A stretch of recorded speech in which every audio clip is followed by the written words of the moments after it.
Thank you. Senator Johnson, you're recognized for your questions. Thank you, Mr. Chairman. I want to thank you and the ranking member for holding this very important hearing. We need a lot more of these. I want to thank all the witnesses for your very detailed testimony. And I'd encourage anybody viewing this hearing to go online and read the detailed testimony. I think you'll find it very difficult to not come away after reading that we may not have a smoking gun, but the circumstantial evidence is strong that this was a man-made virus and that it was probably leaked from a lab, probably at the Wuhan Institute of Virology. One thing that's convinced me very early on, I've been convinced this quite some time, is just the cover-up. I mean, the fact the Chinese took down data sets. So all of a sudden you couldn't find a smoking gun because it no longer exists, and we'll probably never know that. But also the cover-up here within the U.S. government. I've been doing oversight on our response to COVID, which, by the way, was a miserable failure.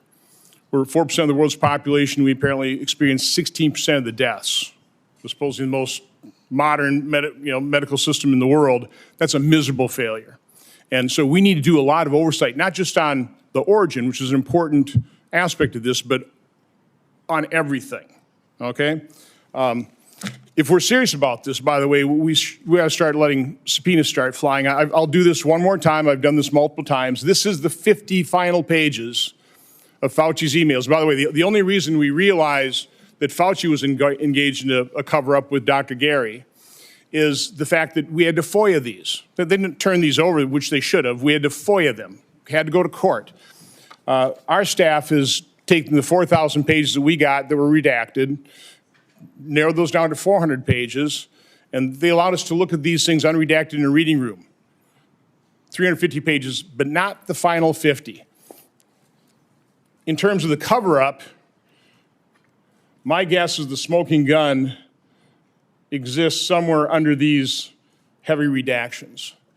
So my suggestion, actually my plea to the chairman, is to issue a subpoena to get these final 50 pages, then maybe we'll get a full extent of the extensive cover-up.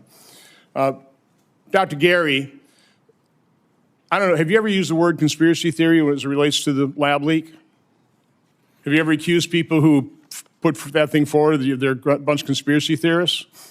Not in my public. Okay, well, I'll tell you who has, is the chief editor-in-chief of Nature magazine that published the proximal origin. He said, talking about your study, your cover-up, great work. We'll put conspiracy theories about the origin of SARS-CoV-2 to rest. Will you at least admit that people who are raising the possibility of a lab leak were not conspiracy theorists, that they were legitimate concern about gain-of-function research creating this chimeric virus? Of course, sir. I mean, that would include us at the very beginning. That's progress. That's progress because, again, an awful lot of people's reputations were ruined by this cover-up and by the accusations of people being conspiracy theorists.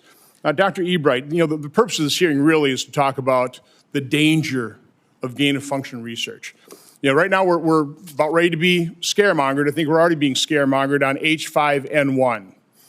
Back in late 2011, the world learned of two scientific teams, one in University of Wisconsin-Madison, one in the Netherlands, that had apparently said each of these labs created H5N1 viruses that had gained the ability to spread through the air between ferrets. The animal model used to study how flu viruses might behave in humans. That's pretty darn dangerous stuff, right? That is primarily what led to the moratorium on gain of function, correct? That is correct. What possible reason is there to be producing what nature probably couldn't produce? Why are we doing this? It's important to emphasize that the research in question has zero civilian practical applications.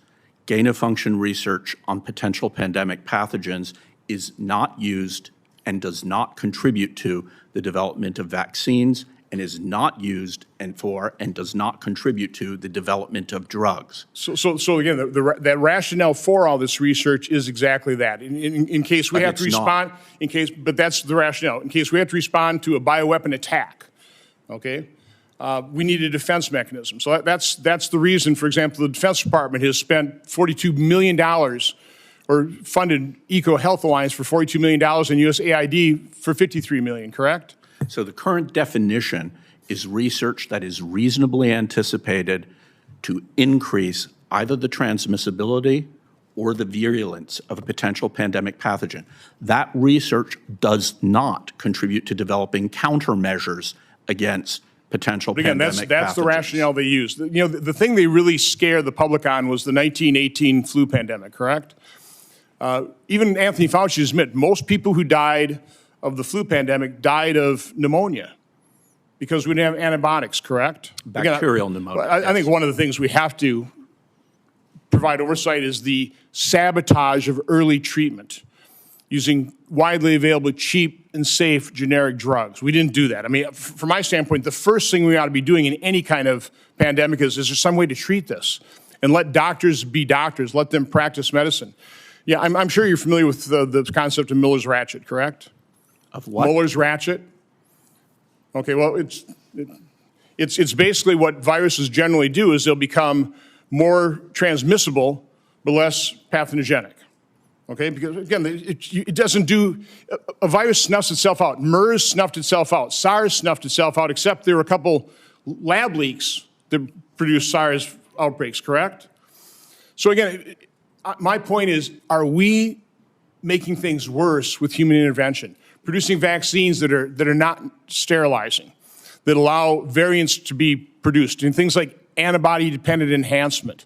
Again, there's an awful lot of concern that we don't even consider here because we're on this quest to have a vaccine for everything and produce vaccines for viruses that haven't even been created yet in the lab. Again, that's the question we ought to be asking this committee is, what in the world are we doing? What's the rationale for doing this? And are we actually causing more harm than good? With vaccine development, I would disagree. The vaccines in general do not pose significant harms and offer significant benefits. With respect to the gain-of-function research, which creates new threats, biological threats that do not exist currently and might not naturally come into existence in a decade, a century, or a millennium, that research creates threats. And those threats are existentially risky threats. And that research is being conducted without a justifiable rationale. There is no rationale in terms of development of countermeasures. Industry develops vaccines and therapeutics against diseases currently in humans, not against diseases that don't yet exist and need to be made in a lab. We could use a public debate regarding all things vaccine, the profit motive of it, and everything else, but that's for another day. Thank you, Senator Johnson. Senator Marshall, you're recognized for your questions. Thank you, Mr. Chairman.